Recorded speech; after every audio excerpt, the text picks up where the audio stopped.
వాడికన్నా తెలియవద్దా మా అమ్మ ఎక్కడికి వెళ్తుంది?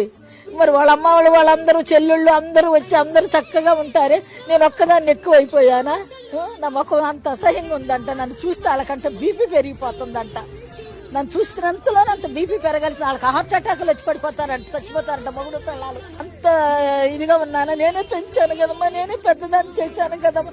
తిన్నామో తినలేదు, నేను పాలిస్తే పెద్ద అయ్యాడు, నా పొట్టలో వస్తే పెద్ద అయ్యాడు, నా బ్లడ్లోనే ఆడు బ్లడ్ తీసేయగలడా? నా బ్లడ్ బయటికి లాగలడా? చెప్పండి మీరు. నాకు కూతురు ఉంది, చచ్చిపోయిందమ్మా. మాది నెగిటివ్ ప్లేస్ విజయవాడ, చచ్చిపోయింది. అది ఉంటే నాకు అసలు ఈ తిప్పలు ఉండేవి కాదు, నేను అక్కడికే వెళ్ళిపోయేదాన్ని. దీనికి ఒక చట్టం తీసుకురావాలమ్మ. ఏ కొడుకు కూడా ఇలాంటివి చెయ్యకూడదు. ప్రతి ఒక్క కొడుక్కి చెప్తున్నాను.